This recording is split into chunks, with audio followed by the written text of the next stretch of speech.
our mission statement with our office is to engage you in the career planning process through self-assessment, understanding of what is available in the world of work.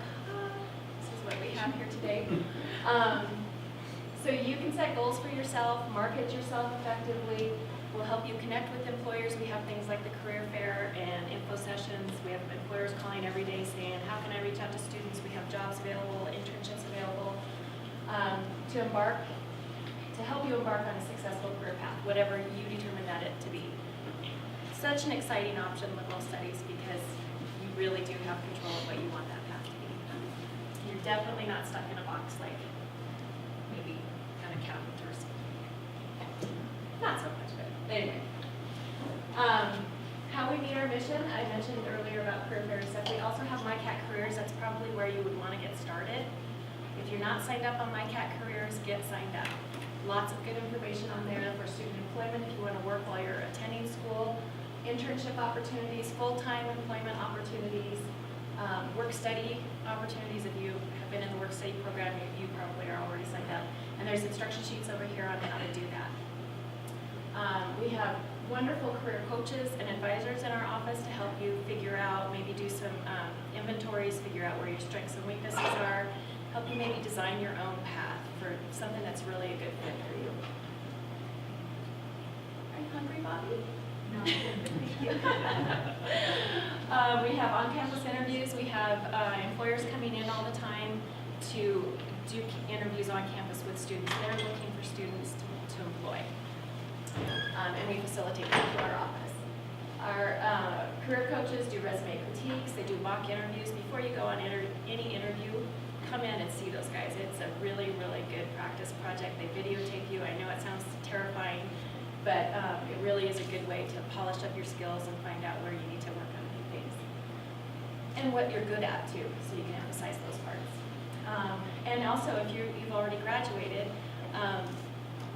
we have alumni employment. Alumni can still use mycatcareers.com to look for job openings. There's employers come to the career fair and are looking for alumni as well. So once you're done, don't just, forget all your passwords. We also have all the fairs, workshops like this, presentations that we provide for you guys to try to help you navigate that process. We have lots of resources in our office as well, such as the career model. This is kind of the model we work off of. Like I mentioned earlier, we help you with self-assessment, maybe doing some inventories, figuring out what your values are, what your lifestyle is, what you hope where you hope to go. That's always going to be changing. Every year you kind of come back to that and check in with that every once in a while. But usually this goes like freshman, sophomore, junior, senior year. Kind of work through these things. We move on to the world of work. Figure out what is, based on the assessment, what's out there that might be a good fit for you. Go on to your goal setting, do your internships. Do an internship. It's the best way to get your feet wet, figure out if that image that you have in your mind is really reality, if it really is a good fit for you. Planning, study abroad, maybe take some other courses to get into the path that you want to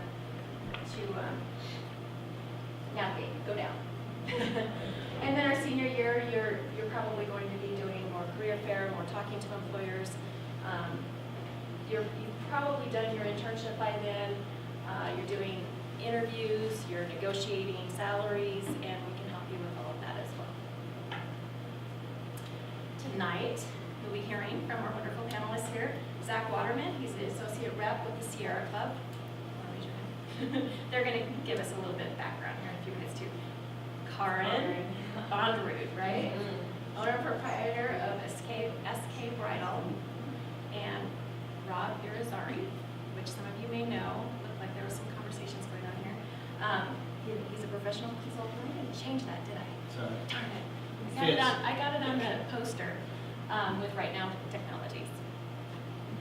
And you guys come here.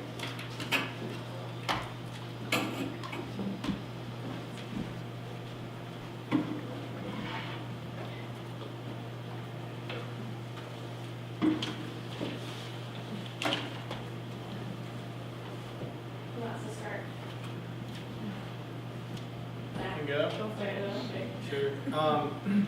So I didn't really prepare a riveting speech. I just figured I'd kind of talk to you guys and maybe offer how I got into the kind of work I'm doing, and then offer a few suggestions for folks who are in the position you are, considering what you want to do with your lives. My name is Zach Waterman. I work for the Sierra Club. I graduated from the University of North Carolina, College Basketball Center of the Universe. And when I was a freshman there, I was enrolled in a business school and thought I wanted to study business as an undergraduate and pursue a lucrative career as a corporate lawyer. Those plans quickly changed when I had the amazing opportunity to go to Alaska summer of my sophomore year. And when I was there working at a little fishing lodge in the middle of nowhere, living on a tent next to a river, I had this epiphany. I realized I don't have a dollar to my name, but I'm happier than I've ever been.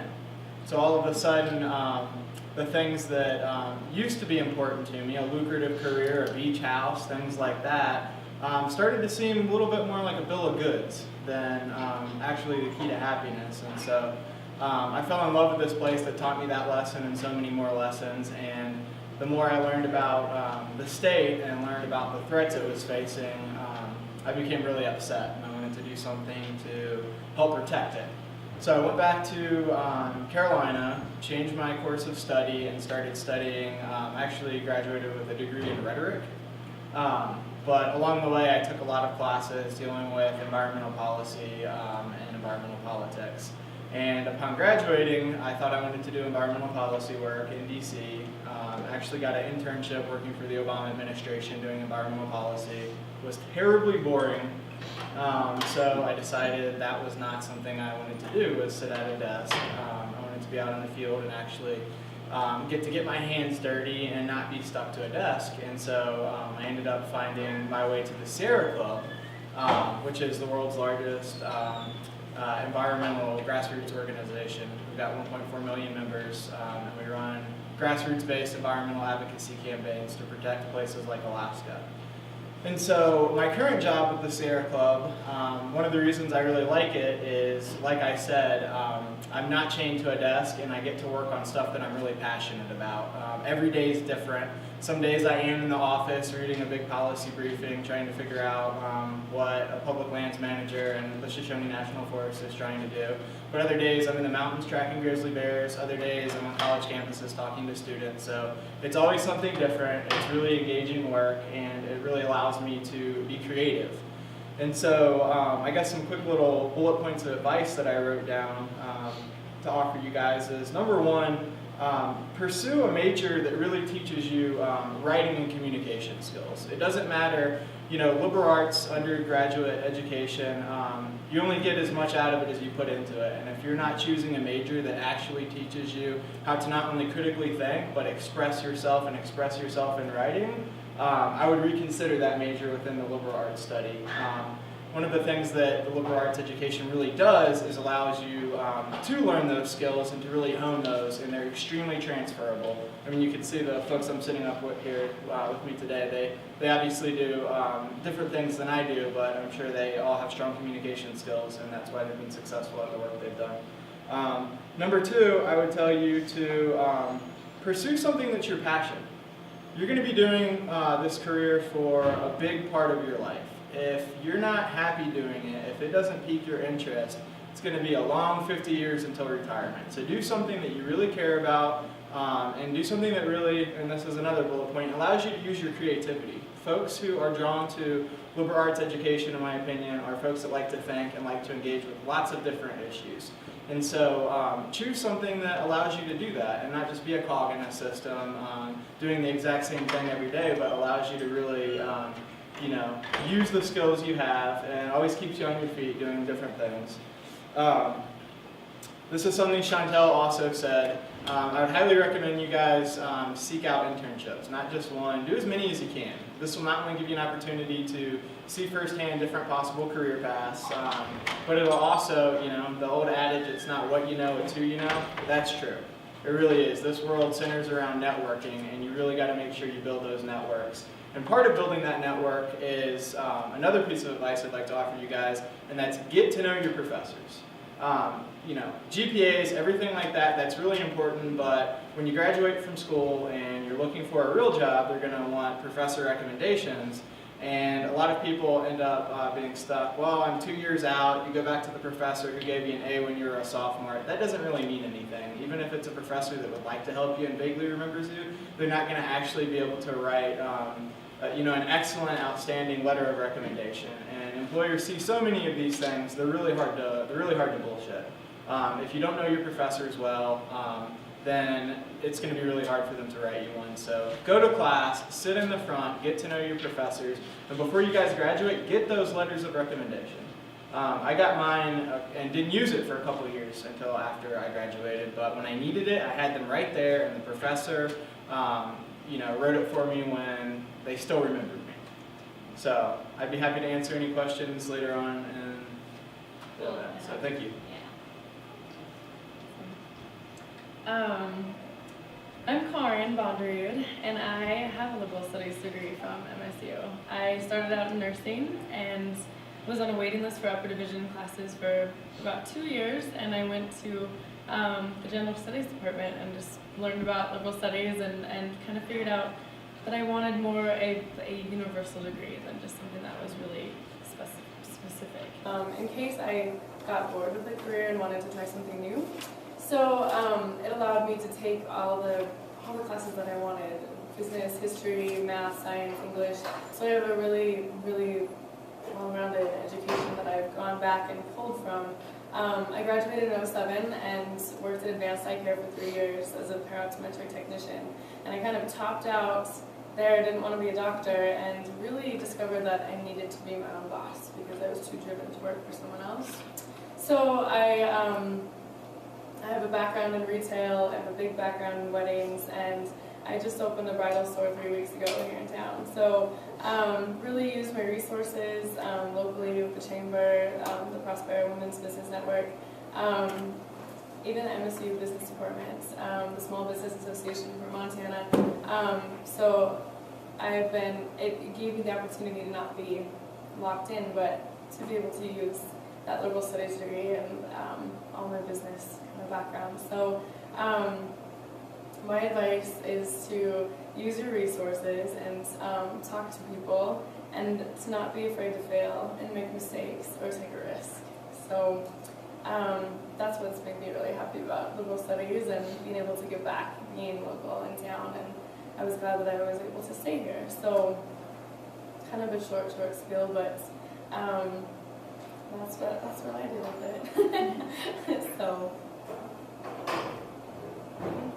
yeah. So my name's Rob Arizari. I work over at Right Now Technologies, which is a software company just on the other side of campus here. I do not have a liberal studies degree, but I was doing some napkin math on the way over. I have hired, so I estimate I probably read 2,000 resumes, or 2,000 resumes. I've interviewed probably 500 people and hired 75 of those, and many of them with liberal arts degrees. I think I have an electronic engineering degree, and I've worked in the technology field for 25 years now. I think some great points. The danger of going third is everyone's used up your material already, right? But I think both Karin and Zach made some great points. I'll give you a little background and then I'll go back to those. So I went to University of Hartford in Connecticut back in, I graduated in 1984. All right, who wasn't born then?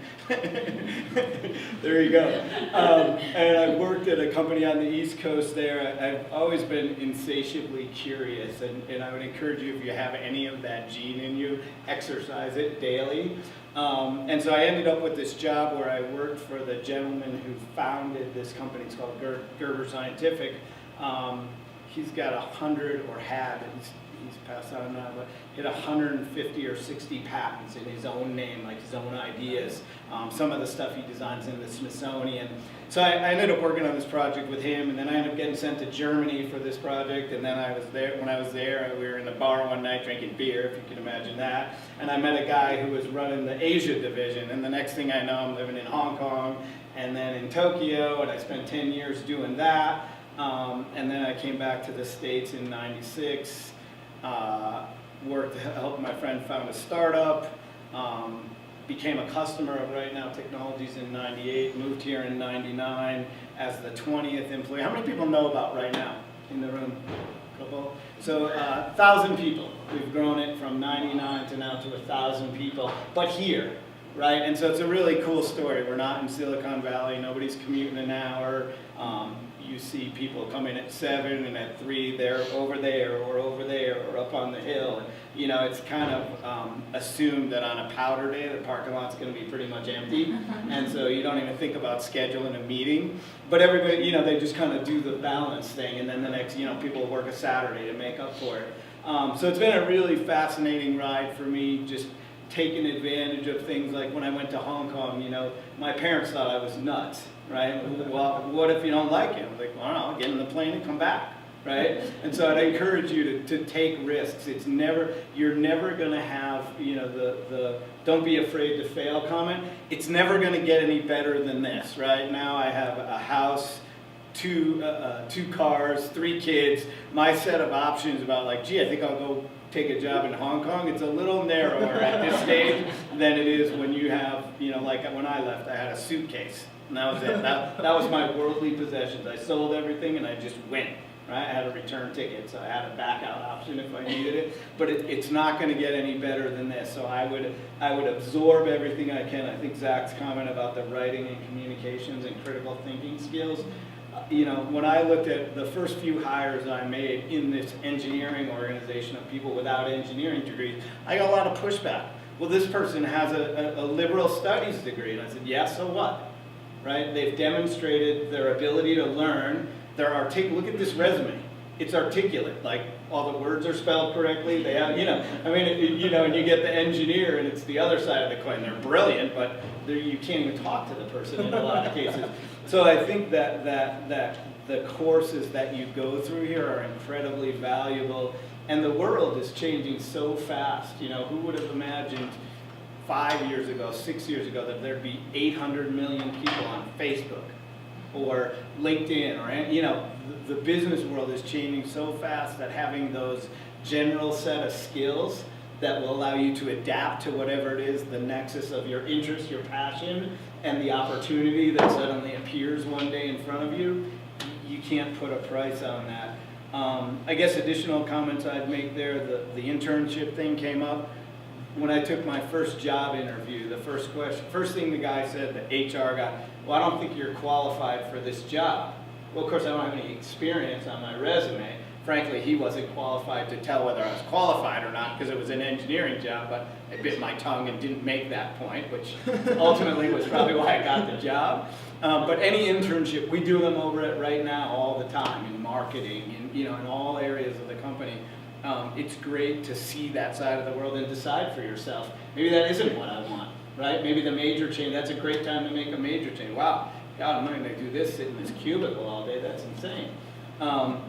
So I'd encourage you to do that. Any opportunity to do, there was a study abroad bullet point up here. Any opportunity to do that, I personally feel that every high school student in America should have to pick one like England doesn't count, and go there and live for a semester and just get that experience. So if that opportunity comes up, I would jump on it. Other thoughts, the small business piece that Karin did, that's incredibly scary. We were just talking about that before we started. Everybody thinks, oh, I'll start my own business. When was the last 60-hour week you worked? Not. 80? 80 is probably a good short week, right? But that's the future of America. If you look at the stats on economic growth, jobs are being created by small business, not by GM or Hewlett Packard. It's entrepreneurs and people that are willing to go out there and be ready to fail and be ready to do whatever comes after that. The other thing I would do and not do at the same point is social media. So LinkedIn is arguably the biggest network of professionals. I would get started there. I would think long and hard about any post I was going to make on Facebook at 11 o'clock on Friday night after a few beers, because that stuff's out there, and it's out there forever, whether you erase it or not. And so when I get a good resume, that's the first place I go, is to Google. You go Google yourself, You're probably young, there's probably not a lot out there, but you might be surprised at some of the stuff that turns up, and that will continue to turn up. And you may never actually get to the, like my 2,575 filter, you may not make it to even the 500 filter if I Google you and I find out, ooh, yeah. You know, and right or wrong, maybe that's an unfair judgment, but it happens. And you may not even be in the loop to prevent it. So something to think about. It's a paradigm that hasn't existed before for us as employers, and it can work positively too. I recently had 2 friends who wanted to grow into new careers out of the company, and so I encouraged them, go build the profile on LinkedIn. These 2 guys were software developers, so I sent them to a site for software developers and said, write some code and put it up there in this social coding site. And both of them had jobs within 3 months. They just were ready for that next step in their career, and they had that public, visible persona that an employer could find and see value in. So I would encourage you to do that too.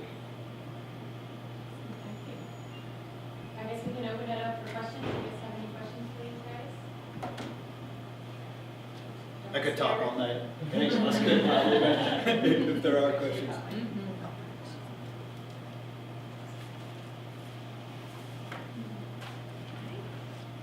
I'll go ahead and ask David, a question. go ahead. Sure. Job market's bad. Mm-hmm. I hear from students all the time who are so discouraged. I send out 100 resumes and never hear from anybody. Mm-hmm. I hear from students all the time about the career fairs, which I think are a wonderful thing. That, if you're not in the biomedical field, if you're not in engineering, don't bother. Right. So how do you, in a climate like this, take a general, how do you package the skills in a way that you're able to find a job in a really difficult climate? Yep. Yep. And do either you want to, so you found yours by creating it, which arguably is not a bad way to do it. I have some specific thoughts, but I'll let you go first. Yeah, you can go. So it's interesting that you asked that, because I'm actually writing a short ebook right now about that to just post on the internet for free, because it's stunning to me the number of people that are in that situation. We were talking about this, I'm teaching as you know, the leadership seminar, and we were talking, there's a site out on the internet now called We Are the 99%. Anyone seen that? Right, and it's all these people that just can't get jobs, not through things that are of their own making generally, and so I have recently been coaching some people, the 2 I mentioned. So there was an interest. How many people know who Tim Ferriss is? The author, 4-Hour Workweek, 4-Hour Body. So they're 2 pretty interesting books, and he posted on his Twitter account the other day an article that was 8 ways to get what you want out of life. And one of the points in there was that 80% of the best jobs are never advertised. So I would argue that you would go out, and the resume thing I think is almost dead. Like, it was funny, Scarlett was here a little while ago, and she sent me this email saying, gee, we're updating our records, could you send me your resume? And I said, I felt a little sheepish. I sent her back a thing and said, you know what, the resume, I don't do that. I have a profile on LinkedIn. Here's the link to it. You can print out that page and you'll have my resume. And so I think that on the one hand, there's the get the profile out there, include the volunteer service, I list adjunct professor, all those things. And then I think you proactively go and you find, first you look at your own values. To Zach's point, where's the passion? Because that's going to carry on over the long haul. And then you go look for the companies that are doing something in that area. And then you do and I'll put all this in the book, then you go to the website and you go to the About page and you find out about the executive team and you find out about the investors and you find out about the cool stuff that's going on in the business. And then you find some unique approach. And the unique approach can be as simple as, you go ask for a demo of the company's product, if it's a software product, and you take the demo, and at the end, wow, that's really cool, I'd like to come work here, what would it take? So now you're not just sending the resume in, you're actually talking to a person inside the company.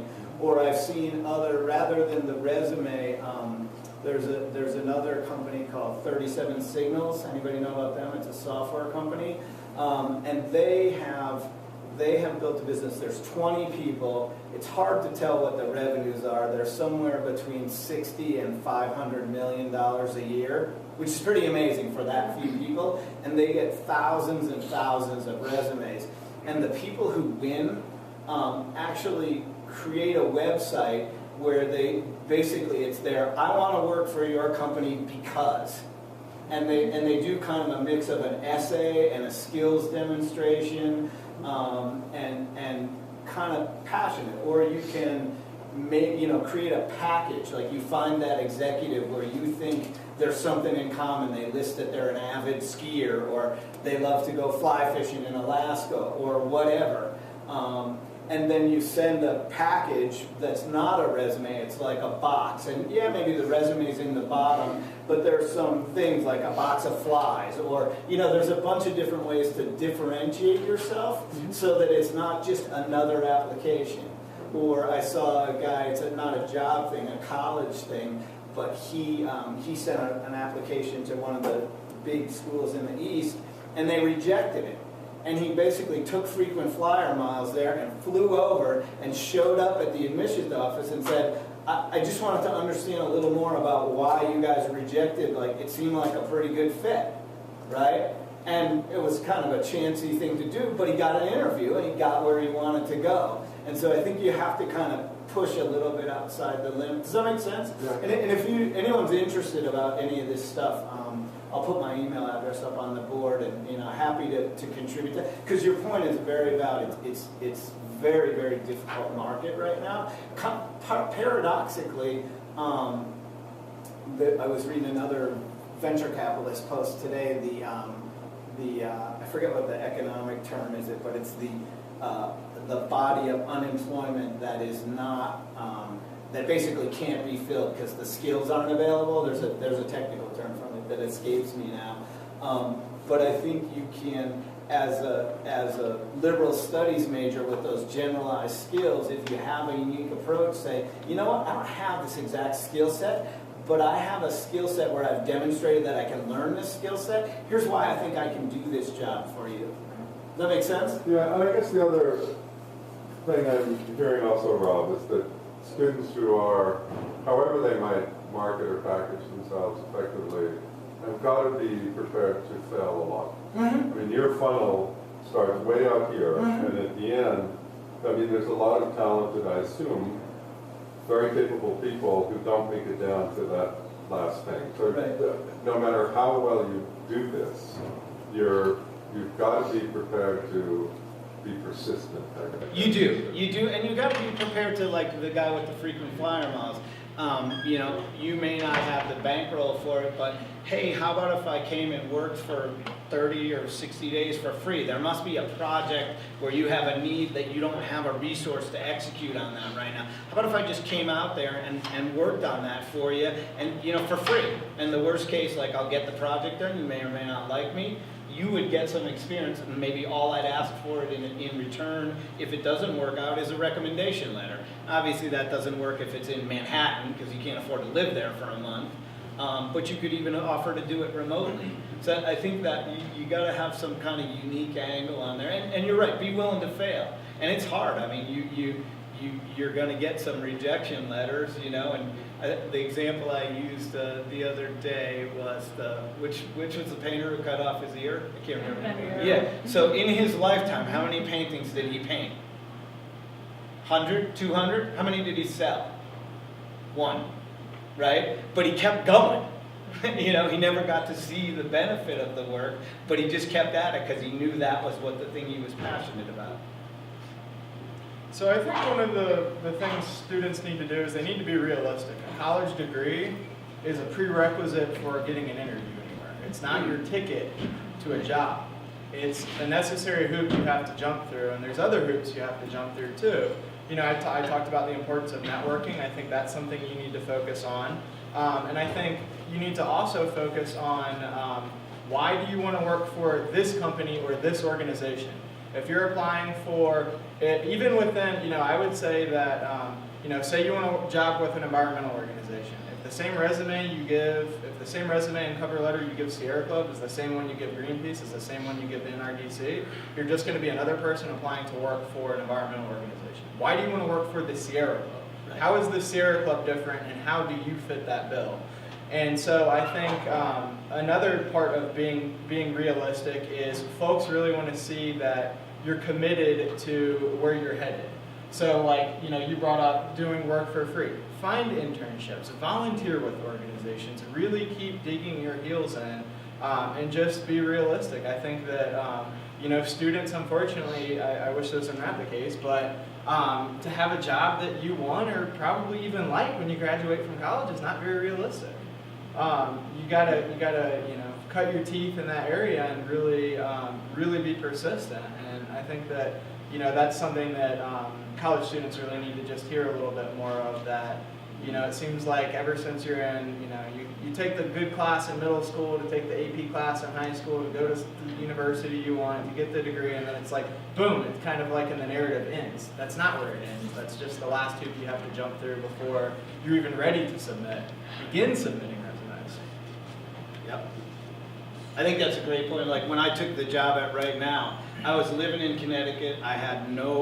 We owned a house in Montana that we had bought 4 or 5 years before as a retirement strategy. I had never had any inkling of working in Montana, because when you fly over it between New York and Tokyo, basically you see the house and grass. There's not a lot, in the high-tech industry. And I ended up getting hooked up with Right Now, and finally, I was their customer. And then I happened to mention during the sales cycle that I had this house over in the Bitterroot Valley, and this guy, there's persistence on both sides. This guy called our house every night at dinner time for 5 weeks, begging me to come take, because he's trying to recruit high-tech people to Montana. No person in that economy was taking it, because the money was on the coasts, and the risk was you came here and there's 2 things you could do: work for them or come try to get a job at the university. Well, I can't get a job at the university. That's not my thing, right?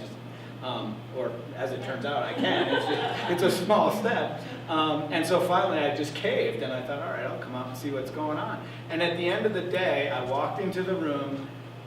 The company was little. Anybody ever been to that awful Life of Montana building on the east end of town?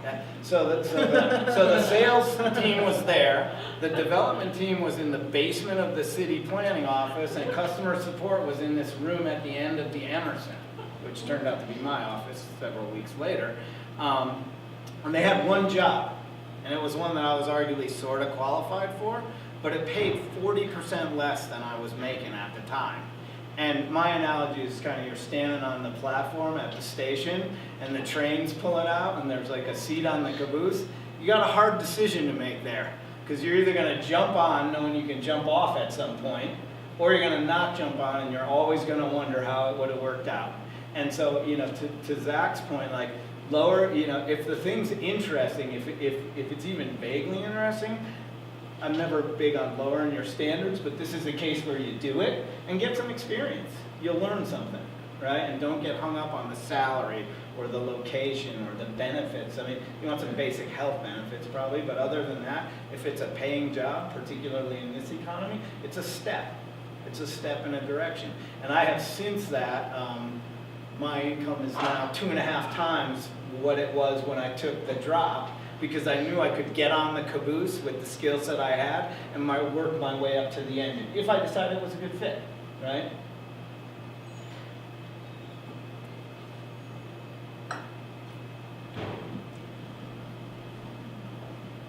Are you finding that it's important for graduates to be able to demonstrate that they can work collaboratively with others too? Is that something that you're looking for?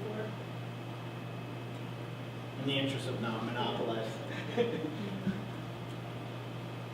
So I know we have a lot of students who are very independent, and they are good learners and very strong communicators, that seems like it'd also be important for them to be able to demonstrate that they can work well with other people. I don't know if that's just an assumption that we have as academics and advisors, or if that's the reality. I think it's a reality, but I would add a wrinkle on it. I think collaborating isn't enough. Taking a leadership role and doing it effectively is. Okay. So I think you need to be able to demonstrate, not that you can participate in a group, but you need to show instances where you've led a group to achieve a goal. So that's what I think is, what we look for when we're hiring. What does that look like on paper when you see it? Does it mean I joined the community food bank and I personally took responsibility for the Sunday lunch or something? I mean, how do you make people know that? Because you can just say, I was the leader, or I was a leader, and I look at that and say, yeah, sure, right, every single one of these things I read. So how do you translate that into something where I go, cool, this is somebody who actually has leadership skills? Does that make sense? It does make sense. Well, I have a thought, but We're monopolizing. Go ahead. No, I guess the only thing that I've noticed is what's written on paper, and then having a good verbal interview with someone, and then I did kind of a trial where I said, why don't you come in, let's see if this is a good fit. And I watched her jump into a situation where we were really, really busy on a Saturday, and she just kind of had to go for it. And I was like, that's a leader. She just jumped in and had to deal with it, maybe not knowing 100% of, she's a nursing student up here at MSU and has never done it before. So that, I think it's more of, it's hard to get that off of paper. It's more of you have to see it to believe it and demonstrate. I think part of it is taking a group or an organization a place they've never been before. So if your resume line just says, president of the student environmental group, great, sort of interesting. But if you can say, instituted the first glass recycling program at the university, really being able to do that. And I think that this is kind of a little sneaky thing that I've told a lot of people in my family when they're applying for colleges, that I think does look really good on our resume. Found your own organization. Go out and start your own club. Don't just make it a goal to jump to the top of someone else's. But you can't just do this for the hell of doing it. You got to be able to communicate passion and really why you've done it when folks talk to you about that in an interview. So I think that's a great way for showing that you have real initiative and real drive. You started your own organization and it's done something that wasn't being done before. You somehow filled a void where if your initiative were not there, things would be different. You're not just plugging into a system that's already moving along. I guess for me, it's particularly hard when you're coming out of school because you can't, drove sales from 2 million to 6 million. Well, you haven't had that opportunity yet, right? But I think there is a good point in the action, got something done, and I think that's where the volunteering thing is a huge asset. So, and particularly I look at people, so you read the resume, you see their major, you see the kind of things they're interested in, and then I look at what they volunteer at. People that go volunteer for things that arguably maybe are outside their comfort zone because it's outside their skill set. That is always interesting. Like, what is it that interests you? Why did you feel passionate about that cause? So, I went. In my case, I do for Reach. I don't know if you guys know that. It's a local organization that was in. So I run the Trek to the Big Sky team and I got to go beat people up to take 4 hours on Saturday and walk up the beautiful Big Sky mountain, literally, practically lash them, and it doesn't make any sense to me because it's a no-brainer. You're doing this for a good cause. But I think when you see people that do something that's volunteer, that's outside their comfort zone, or even when I came and teaching this leadership seminar here, I'm not a teacher. It was a little scary to come down that road. I'm not a teacher, and I'm twice as old as the whole student body. So arguably there's a big disconnect there. But I have a passion for leadership, and and I look at the challenge you all will face in this world where the economy's shrinking, 10 jobs go away and 6 come back. You can kind of see where that game ends in the long run. If you're Karen, you go out and you find a way to make your own one to make up for the 4 that disappeared. If you're Zach, you go find, like, this is the nexus of my pattern. You can see, like, he's having a hard time staying in the chair, right? And you can sense that. Like, when I do the phone screen, I'll see on his resume those kind of things, and then I'll get him on the phone. And I don't have to see the video phone. I know he's leaning forward. I know it. And I know, I'm looking for that eye of the tiger thing, and it's in his voice. I don't even have to see it. So I think there's kind of how I would look to see that demonstrated. And then if you do have the internship, then you ask for some challenging project that's outside your comfort zone, and you go for it. Or another thing I think is interesting, I did one for the company where I had this idea for a product, and we ended up applying for a patent on it. I am not a fan of patents, particularly software patents, but the company wanted to do it, and so I went and made that happen, and now I can list, I have this patent application on my resume. It's not applicable for everybody, but there are corollary things you can do in your field that you can then list that are the over and above. To your point, right, it's the person who's not the person who's gonna say, gee, it's 5 o'clock, I'm gonna close up and go home. It's the person who says, wow, there's a customer we could help. It's gonna take till 6:30 or 7, but so what? That's what growing the business is about. I think too, part of what I was saying about being realistic, and this probably applies a lot more to working in the nonprofit humanities type thing than a lot of the great business advice that Rob's giving. But seek out intermediate steps. So find a fellowship. It's above an internship, it's below a real job. I mean, there's ways like that where you are seeking out positions that definitively are not permanent. You are here for 12 months to do a very specific thing, and then you're gone. Seek out those opportunities. There's a lot of great ones out there. And then two, something else I think that's really important for young people to hear, you've got your entire life to have a career. Enjoy being young. Some folks do have financial constraints and really do need to get a job right away, but join the Peace Corps, defer your student loans, go teach English in China. There's so many fun things you can do that if you don't do them now, you're never going to do them. Life is fleeting, and really seize the opportunity to not, I think it's unfortunate if when you're graduating, if everything is centered around this career path that you're going to be on for the rest of your life.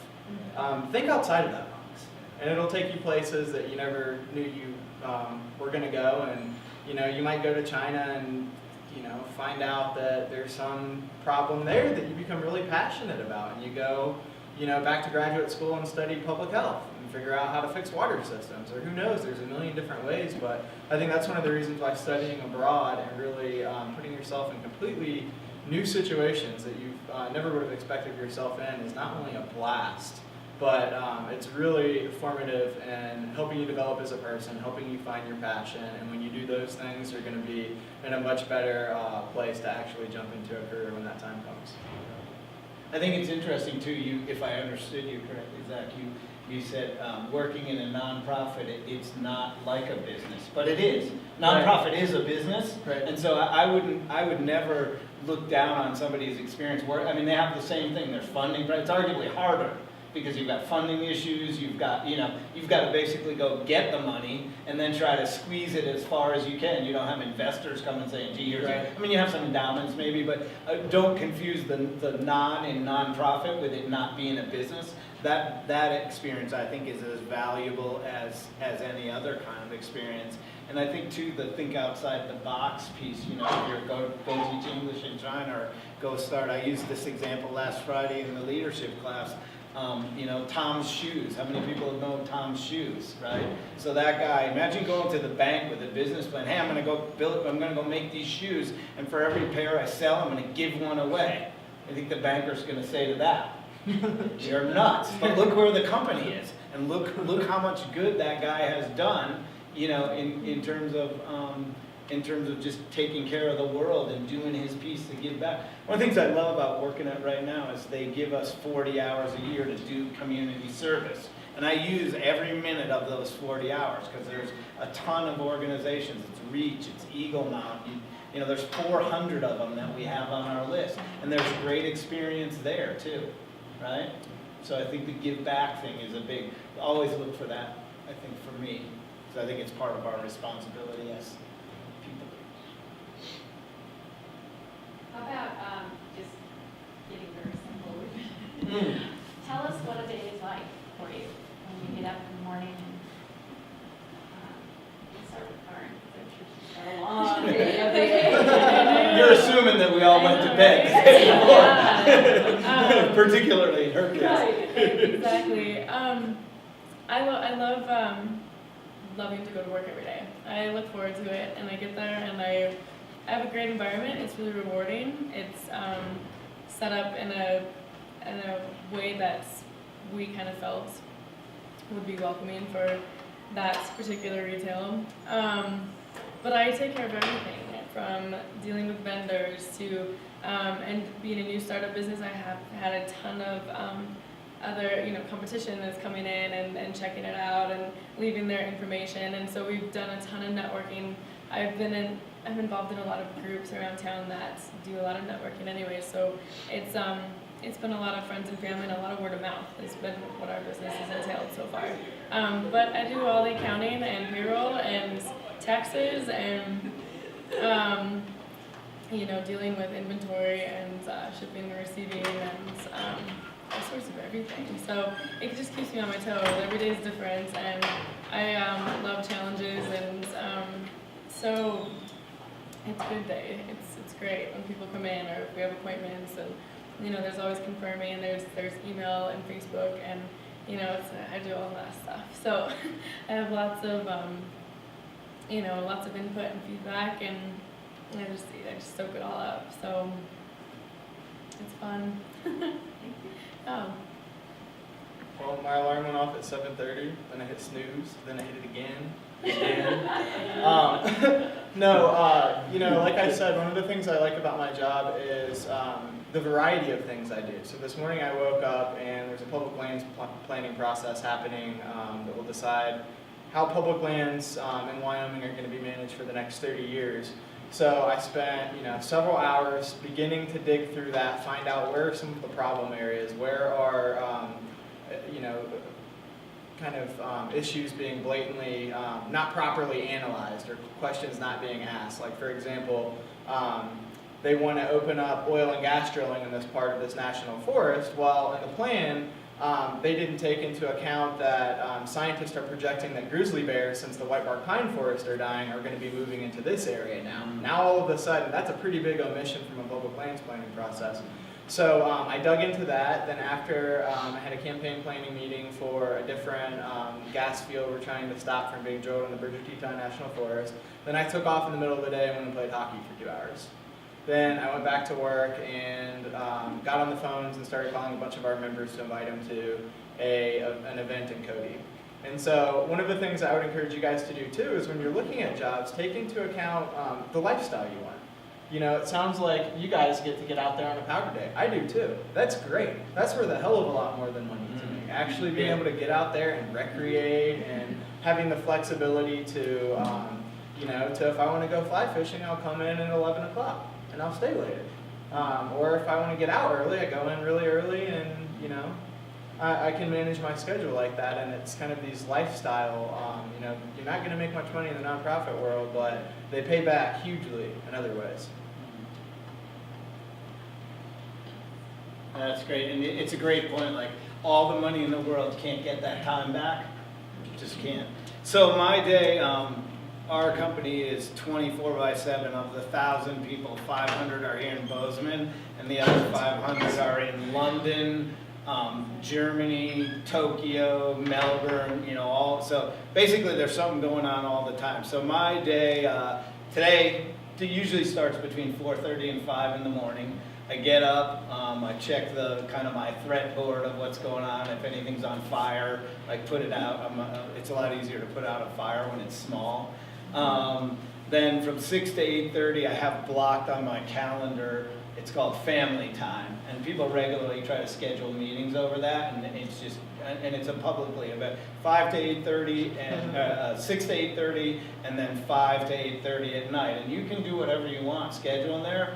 it's not going to happen, so it's up to you. I mean, that's part of my compact with the family. So 6 to 8:30, I make breakfast and lunch for the 3 kids, and I get to get them up in the morning, which is always fun, and then drive them to school. And then from 8:30 to noon, I do either meetings or customer calls, or I network inside the company with peers of mine where we collaborate on solving problems. I try to avoid the meeting. Sometimes I just close the door and think.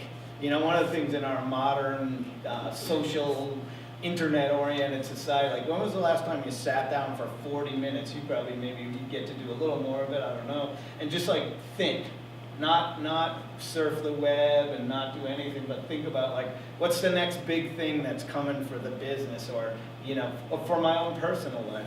Then noon, I try to do either a peer lunch or some community service thing I can do. I sponsor a group called Montana Programmers, which is designed to try to help the software, up-and-coming software people find jobs in the state. Then the afternoon's kind of another version of the morning, although I reserve the right at any given time to just, you know, kind of bail, like you're fly fishing. Yesterday I did, MSU hosted this guy, Tracy Silverman, at the Procrastinator Theater. Anybody go see that? No? Cool. I mean, here's a guy who spent 40 years of his life developing electric violin technology. One of the most stunning musical performances I've seen in a long, long time. So my son's a violinist, my oldest son. I just called the school. I was like, hey, I'm going to go over and see this thing. I'm pulling him out. And I marked my calendar off, and I went and did that for 2 hours. And then I went back to work.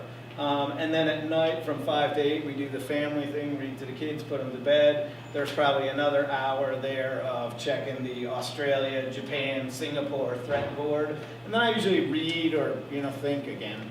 So, and it just kind of cyclically goes like that. And then on the weekend, I try very hard to just unplug. Because if you don't find some block of time to not be doing that, it'll eat you alive. Whatever job you pick, it'll take up as much time as you want to let it. And I thought Zach had a great point, like don't forget to smell the roses, because the time thing gets shrunk down too as you get older. The closer you get to the end, you realize that the clock seems to be turning a little faster as you get further down the road. All right, well, thank you all. I just have a quick little wrap-up thing here.